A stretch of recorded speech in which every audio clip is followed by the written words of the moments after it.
for everybody for being here. Me, no, you too. Okay, go ahead.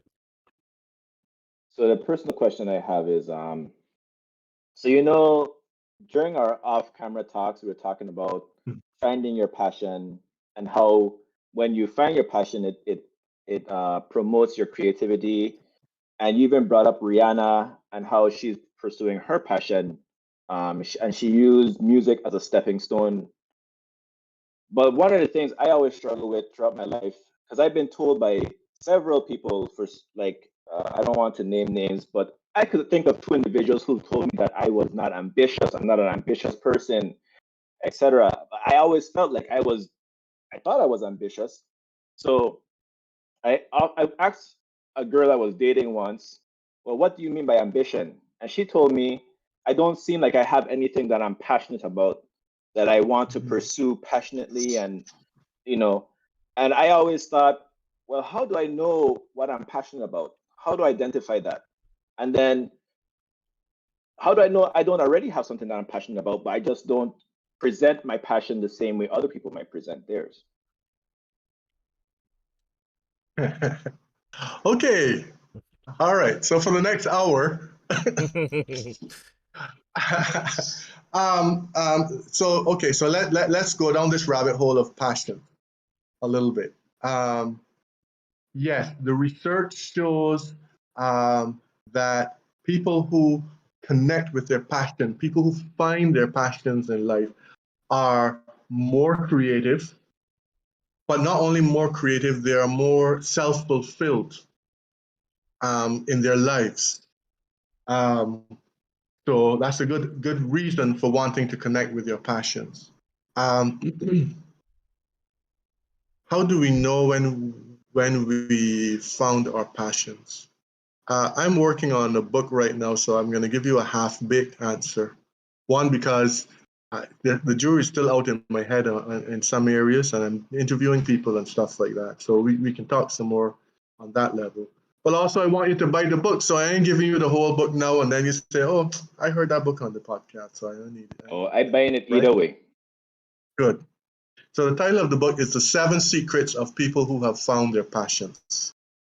And I am interviewing people, and I hope to talk to Rihanna, but and not just the superstars. I've done some interviews, farmers, fishermen, writers, the entire spectrum. How do you find your passion in life? Again, not a simple answer, but one of the things I do with people who, especially people who say they have, kind of 3 categories. You get people who say, I don't have no passion in life. There's nothing that I'm passionate about. And I will say to them, I think you need to say, I have not encountered anything yet in my life that has really stirred my passion. Right? So that's a journey in itself. Then there are people who will tell you what we've been saying. Oh, I know what my passion is, but. Right? But. And then there are people who found their passion and who are living their passion.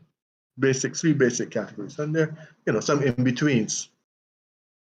But what I do when people do tell me that they have found their passion, I say this as, and so there's no again, no quick fix on this. There's no, one question that you can ask and people know. It's a process, and that is part of what I do. I help people to navigate towards their passion, or find out, if they know what it is, how to develop it, how to make it a part of their lives to the extent that they want to do that. Now, but just on a very general level, if I'm in conversation with somebody, say, oh yeah, I got my passion, I'll say, okay, I have something to tell you. I don't tell too many people this, but I'm an extremely wealthy individual. Okay? I'm also very well connected to all sorts of people and resources. And I want to help you with whatever you want to do in your life. If I said to you, I can make unlimited money and resources available to you, what would you do? What would you do with that opportunity? Right? Where would you go? What would you be running with? And if they say anything other than some version of, I would just do more of what I'm doing right now, I'm like, okay, you're connected with your passion. If they say, well, I would stop doing this and I would start doing that and I would, do this for kids or whatever, I'm like, okay, that tells me that chances are you are not in total sync with your passion yet. So finding your passion is when you are in that place where you can't not do what you're doing. It is a thing that motivates you, that drives you, that gets you up in the morning excited and glad to be alive. And it is a thing that nobody can come at you with a but. But there's several other criteria that help people to understand whether they are truly walking in their passion and embracing their passion, or whether they're doing something, and here's a big distinction. Doing what you're good at is not necessarily what you're passionate about. There was a story about an individual who loved the stage, and their passion was the stage. They wanted to be a stage actor, not film. They wanted to be a stage actor. And that was their dream, and that was their passion as far as they were concerned. And they finally got an audition. It was their first audition, and they were excited, of course, because now their passion is unfolding. And they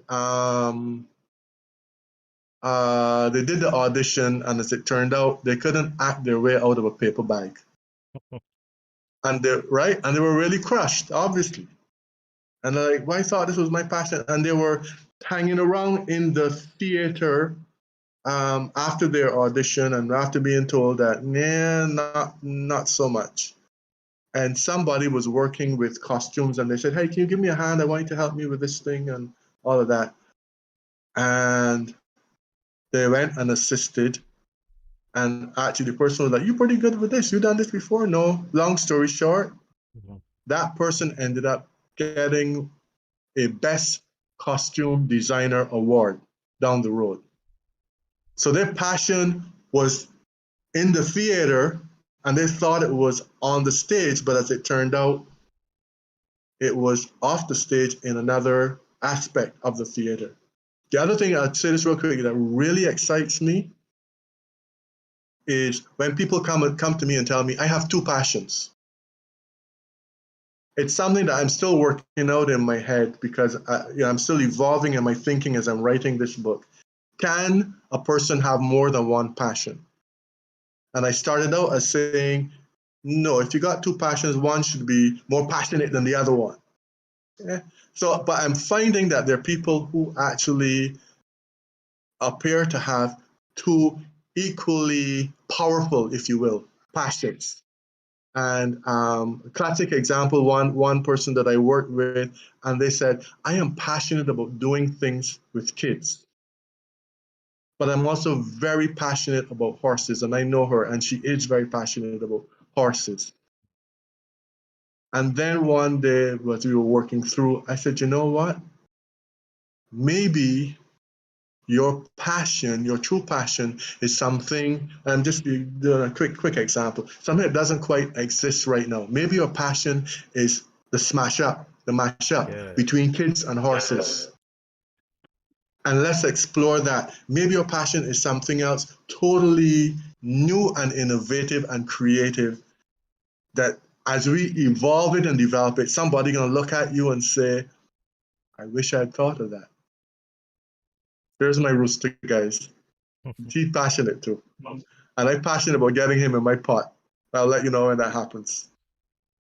But you see what I mean? Part of creativity is the doors are always open. The opportunities, are always there to take it to another level. Appreciate it. Thank you.